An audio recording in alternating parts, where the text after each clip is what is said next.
को देखने के बाद मैं बहुत निराश हुआ हूँ और मुझे लगा कि मैं क्यों देखने गया फिल्म। मुझे बिल्कुल पसंद नहीं आई पिक्चर किसी भी एंगल से। कौन सी बात में सबसे ज़्यादा परेशान किया आपको? सर मुझसे ये पूछे कि क्या पसंद आया रादर देन ये पूछने के कि क्या पसंद नहीं आया। उसमें क्या? मतलब है कि सिर्फ दो चीज़ें मैं बोल सकता हूँ कि पसंद आई मुझे पिक्चर में। एक तो थोड़ा बैकग्राउंड म्यूज़िक पसंद आया, उसका म्यूज़िक थोड़ा ठीक था। दूसरा सिनेमाटोग्राफी अच्छी थी। बस ये जो दो चीज़ें अच्छी लगी। बाकी कैरेक्टराइजेशन से लेके फिल्म के जो एग्जीक्यूशन था, फिल्म के सीन्स थे, फिल्म की जो सिचुएशंस थी, सब मतलब है कि इनका कोई सर पाँव नहीं था, मैं यही कहूँगा। सब अब मुझे नहीं समझ में आया कि ये क्यों बनाई, किसके लिए बनाई, किसको दिखाने के लिए बनाई है। आई डोंट थिंक कि इवन बच्चों से लेके ऑडियंस से लेके जो मॉडर्निज्म की बात करते हैं वो ये कोई मॉडर्न फिल्म भी नहीं है। किस एंगल से मॉडर्न है? टैटू बनाने से पिक्चर मॉडर्न हो जाती है क्या?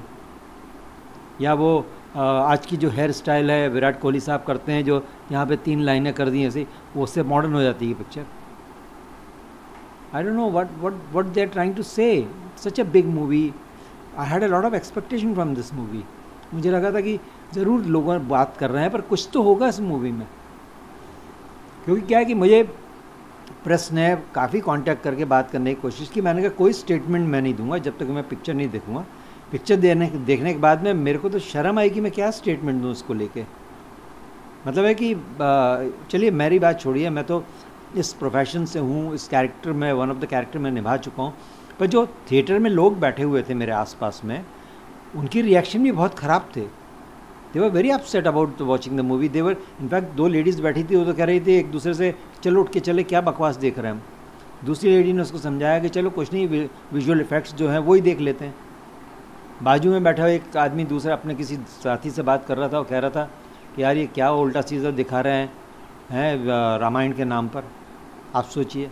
और जबकि उन्होंने बहुत क्लियर डिस्क्लेमर में लिखा हुआ था कि वाल्मीकि रामायण से इंस्पायर होकर बना रहे हैं हम ये फिल्म। एज ए कलाकार नहीं, मैं कहता हूँ कि as a human being, as a इस देश का नागरिक होने के नाते अपने कल्चर संस्कृति के बारे में मैं बहुत रिस्पेक्ट करता हूँ, अपनी संस्कृति की, उसका एक हिस्सा होने के नाते मुझे लगा कि मैं पर्दा फाड़ दूँ।